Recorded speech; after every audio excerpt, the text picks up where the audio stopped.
speaker. You got a sneak preview of his vocal talents earlier, and I've been a director in theater for 40 years now, and I just want to let you know that out of the thousands of actors that I've worked with, I put Magnus on the top tier, the top 1% of actors who come into a rehearsal committed to the process and sharing that with the rest of the cast. So thank you, Magnus, for that wonderful performance that you did.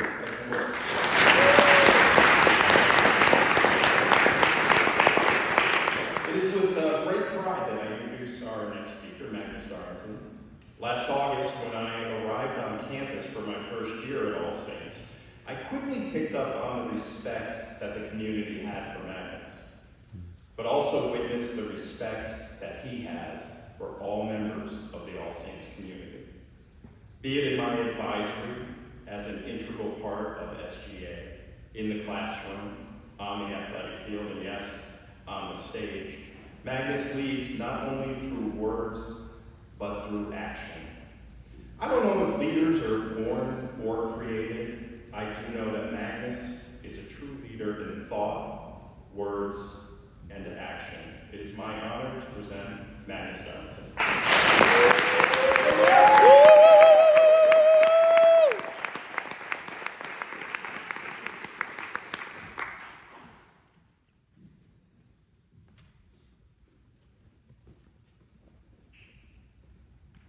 I'd like to thank Mr. Warfel again for that beautiful introduction, as well as thank you to my family and friends for my progress. Let me set the scene. I woke up on a wonderful Friday morning. The sun is shining, birds are tweeting, and strangely enough, I have the motivation to get out of bed on my first alarm. So I proceed to get ready for my day, brush my teeth, get dressed, eat breakfast, check the mirror, and then I tell myself, looking good, Magnus.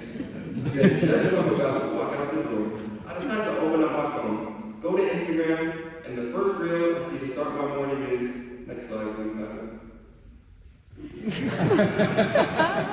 I walked back to that same mirror and told myself, you're looking alright. If you've ever looked at another person and thought, well, at least I'm doing better than he is, or wow, I wish I could be doing as well as she is, you're not alone. We can date this behavior in humans back to the early days. It is within our human nature to want to feel a sense of belonging, but to feel that sense, you unconsciously compare yourself to others in order to fit in. Comparison is a part of human nature, but in our generation, it has only been amplified, as we can all probably guess why: social media. Although there are many virtues of social media, I believe it has caused more harm than help. It has become the norm to access social media sites throughout the day. People of all ages are constantly comparing themselves to other people and their lifestyles, whether it be how much money they earn, the type of clothing they wear, if their pets are cute enough, hairstyles, body shape, careers, on and on and on, to the point where people often wish they could become other people. However, what people need to remember is that you are often comparing yourself to people's best moments that they choose to share on social media. It isn't that these people aren't experiencing these moments, but they often are not sharing the day-to-day experiences, the ins and outs, and especially not their worst moments via social media. So when you are constantly comparing yourself to these staged environments, it can steal your joy, your confidence, and love for yourself. I'd like to share another story. The date was June 12, 2022, and I was blessed to receive the opportunity to attend the 20 Awards with my father and my brother. I had to put on my best suit because, of course, I was thinking in my head, everyone would be looking at me, so I had to look my best. The day continues, and my father, my brother, and I proceed to head to the venue. I was anxious and excited at the same time. I knew I would be able to see major icons and legendary actors in real life. I was ready for the moment. As soon as we stepped out the car, boom, I saw Samuel L. Jackson. I couldn't believe my eyes. I couldn't believe he was real. Sometime later, after I was finished fanboying, the award ceremony commenced and finished. It was a great ceremony. After the ceremony, everybody was walking around, and by luck, I spotted someone out of the crowd. Next slide. Andrew Garfield, also known as Spider-Man. When I saw him, I was quite literally starstruck. I couldn't speak. I put him on such a high pedestal, I didn't even feel worthy enough to go up to him and ask for a picture. So my dad did. But then once I realized that I was taller than him, I realized he's just a human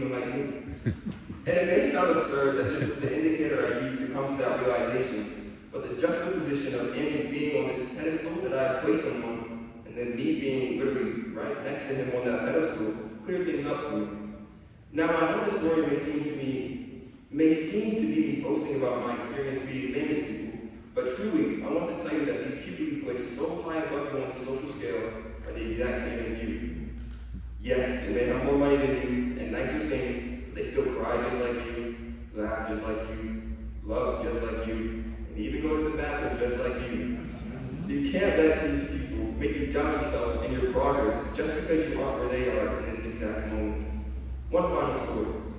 Does anyone else know the feeling when it's Christmas Day and you're so excited to celebrate the Lord and see what gifts Santa put under the tree? When the time comes, you rip through every present and love every single one of them. Even the socks your mom decided to give you. It didn't matter. You were just enjoying life. And then you go to school the next day or look on social media or YouTube and see a kid half your age just got a new Lamborghini. And you're thinking to yourself, you can't even drive it. Then you find yourself not so happy with the socks your mom decided to give you. Next slide, please, Tyler. Comparison can not only steal confidence, but it can steal joy as well. And it's such an easy thing to steal if you let it.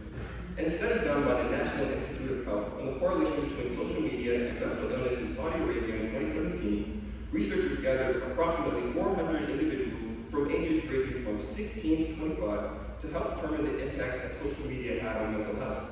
Their conclusions were as such. In this study, the researcher found that social media has a significant negative impact on the mental health of Saudi Arabian youth. The feature that had the greatest impact was likes, comments, and follows.